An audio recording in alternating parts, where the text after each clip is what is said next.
ഏഴിലക്കര എന്ന് പറഞ്ഞ ഞങ്ങളുടെ അവിടെയൊക്കെ മംഗലശ്ശേരി നീളുന്ന നാടുന്ന ഈ ഞാഴ്ച വയലാളിക്കാവിലെ തോറ്റൊന്നും തല്ലുണ്ടാക്കിത്രേ 16 ആളോ ഒറ്റയ്ക്ക് തല്ലിന്നാ കണ്ടോര് പറഞ്ഞു. നായരെ ആ കരയിലാരാ നോക്കി നിങ്ങക്ക് മനസ്സിലായില്ലേ? വലത്ത് നിന്ന് ആദ്യം ഭരതൻ, തൊട്ടടുത്ത് നിൽക്കുന്നത് കുഞ്ഞനൻ, ജീപ്പിന്റെ മേളിൽ കയറിയിരിക്കുന്നത് കുറുപ്പ്, തൊട്ടപ്പുറത്ത് ചാരി നിൽക്കുന്നത് ഹൈദ്രോ. 4 കുപ്പിക്കണ്ടങ്ങളാ മംഗലശ്ശേരി നീലകണ്ഠന്റെ പട്ടാളം. 18 വെട്ട ജീവൻ പോയിന്നും ഇല്ലാന്ന് 2 വർത്താനമുണ്ട്. അത് അങ്ങനെ ചാവുന്ന തടിയൊന്നും അല്ല, തലയർത്തിട്ടാ കൂടും. അതാ എനം.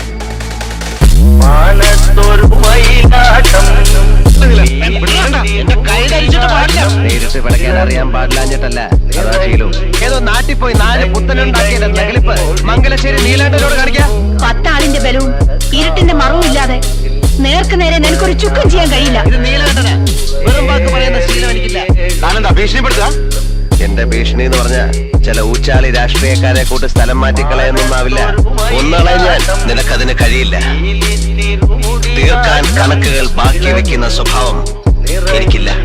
വളാ, അങ്ങനെ ആയിരുന്നുവെങ്കില് തളർന്നു പോയി കയ്യിൽ ഒരു കത്തി കെട്ടി വെച്ച് ഞാൻ വന്നനെ. മുണ്ടക്കിടെ വാതിലും ചവിട്ടി തുറന്ന് ഞാൻ ഇങ്ങനെ തന്നെയാ.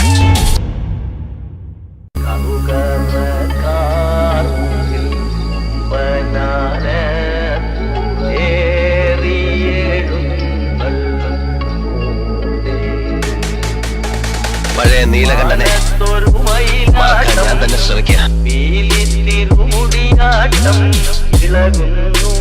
നിറയുന്നു ഇടഞ്ഞിടഞ്ഞ